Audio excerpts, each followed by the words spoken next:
Panvel ST depot आणि त्याचं बांधकाम हा प्रश्न गेली अनेक वर्ष हा चर्चेचा आणि लोकांच्या दृष्टिकोनातून हा कुठं ना कुठंतरी तक्रारी आणि कुठं ना कुठंतरी त्यांच्या मनामध्ये संतापाचा विषय बनून राहिलेला आहे.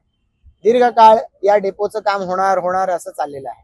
आमदार या नात्यानं मी त्याचा जो फॉलोअप करत होतो त्यावेळेला आधी महाराष्ट्रामध्ये रत्नागिरीसह जे मॉडेल एसटी डेपो बनणार त्याच्यामध्ये तो डेपो बनायचा होता. मग त्याचं बीओटीचं बांधकाम करून तो प्रत्यक्षात बांधायचं ठरवलं आणि मग त्याच्यानंतर पुन्हा त्याच्या संदर्भामध्ये स्टेज अशी आली की आता याच्यामध्ये इमारतीसह बांधकाम केलं तर बीओटी बेसिसवर बांधकाम करता येईल. पुन्हा एकदा त्याचं टेंडर निघालं. ते टेंडर निघाल्याच्या नंतर विमानतळाच्या प्राधिकरणाच्या क्षेत्रात हे आल्यामुळं त्याच्या संदर्भामधल्या त्यांच्या एअरपोर्ट अथॉरिटीच्या हरकती, मग बिल्डिंगचं बांधकाम मोठं असल्यामुळे त्यासाठी पर्यावरणाच्या हरकती, या सगळ्यामुळे प्रचंड वेळ या सगळ्याच्या पाठीमागे लागलेला आहे. याला काही अंशी ही सगळी परिस्थिती आणि बऱ्याच अंशी कॉन्ट्रॅक्टर हा कारणीभूत आहे. अलीकडच्या काळामध्ये या संदर्भामध्ये जो UDCPR आला, तो UDCPR आल्यानंतर कॉन्ट्रॅक्टरनं या संदर्भामध्ये जे मागण्या केलेल्या होत्या त्या संदर्भामध्ये बराच काळ चर्चा चालली आणि शेवटी आता याचं काम हे सुरू होणं अपेक्षित आहे.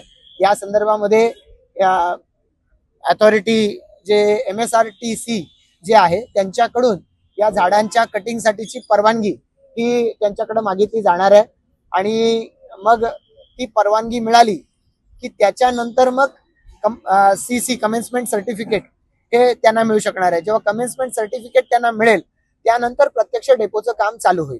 आता या संपूर्ण डेपो आणि पलीकडचा वर्कशॉप या जागेमधली 55% जागा ही एसटी डिपार्टमेंट स्वतःकडे ठेवणार आणि त्याच्यावरती डेपो बांधला जाणार आहे. उरलेल्या जागेमध्ये डेव्हलपरला त्याला तिथे इमारत बांधायला मिळणार आहे. डेपोचा खर्च हा त्यांनी स्वतःच्या खिशातून करायचा आहे. यासाठी त्याला ती 45% जागा दिली जाते. तर यासाठी हा जो दीर्घ कालावधी लागलाय, आता याच्या पुढे किमान हे काम डिले होऊ नये एक, आणि दुसरं की पावसाळा आता जवळ आलाय, किमान पावसाळ्यामध्ये इथल्या प्रवाशांना कुठल्या ज्या रोज अडचणींना सामोरं जावं लागते, पावसाळ्यात त्यात वाढ होते, हे होऊ नये याच्यासाठी म्हणून आज या बैठकीसाठी एसटी डेपोचे आमचे महाव्यवस्थापक यांना आम्ही बोलवलेलं होतं. ते आज या ठिकाणी आले. त्यांच्यासोबत जे कंत्राटदार आहेत त्यांचे प्रतिनिधी, त्यांचे कन्सल्टंट, ही सारी मंडळी उपस्थित होती. आता लवकरात लवकर या झाडांची परवानगी महापालिकेकडून मिळाली पाहिजे, CC महापालिकेकडून मिळाली पाहिजे.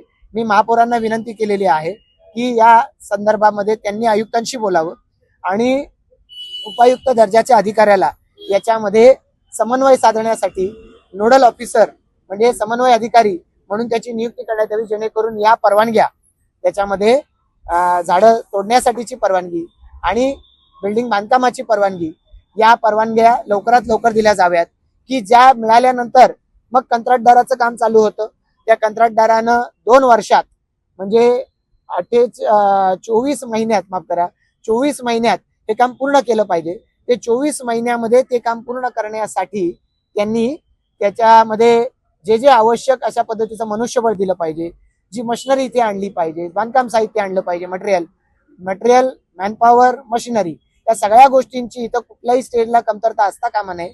दीर्घकाळ लोकांनी या ठिकाणी अनेक पद्धतीच्या यातना सहन केलेल्या आहेत. आता त्या कधीतरी संपल्या पाहिजेत, लवकरात लवकर संपल्या पाहिजेत. यासाठी आम्ही याच्यामध्ये याचा पाठपुरावा करतोय.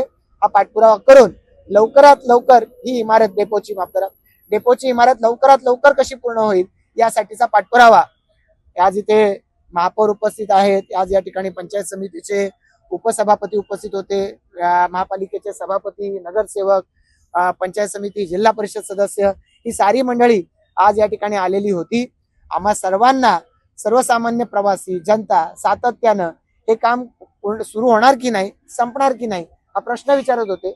आणि म्हणून या संदर्भामध्ये ही जी व्हिजिट आहे, ही व्हिजिट सुद्धा आम्ही दीर्घकाळ आधीपासून मागत होतो, पण दुर्दैवानं मधल्या कालावधीमध्ये निवडणुका आणि या सगळ्यामुळं हा भेटीचा आमचा योग जुळून आलेला नाही. तो आज आलाय आणि याच्या पुढे त्याचा फॉलोअप हा सातत्याने ठेवण्यासाठी सुद्धा आम्ही या दृष्टिकोनातून व्यवस्था करतो. मतदार आणि प्रशासन हे सुद्धा याला जबाबदार होते.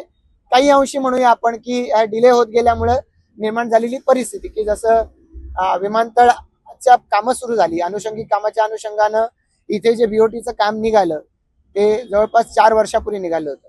तर बीओटीचं काम निघाल्यावर त्याला विमानतळ प्राधिकरणाची परवानगी घ्यावी लागते, ज्याला मोठा वेळ गेला. मधल्या काळामध्ये शासनाचं UDCPR हे नियंत्रण नियमावली जी आहे याचे रूल्स पब्लिश झाले. मग कंत्राटदाराने त्याच्यासाठी एक अर्ज केला की मला आता याच्यामध्ये काही गोष्टी अंतर्भूत करून मिळाव्यात. या सगळ्यामध्ये हा सगळा वेळ लागलेला आहे. प्रवाशांना मात्र याच्यामध्ये भोगावं लागतं.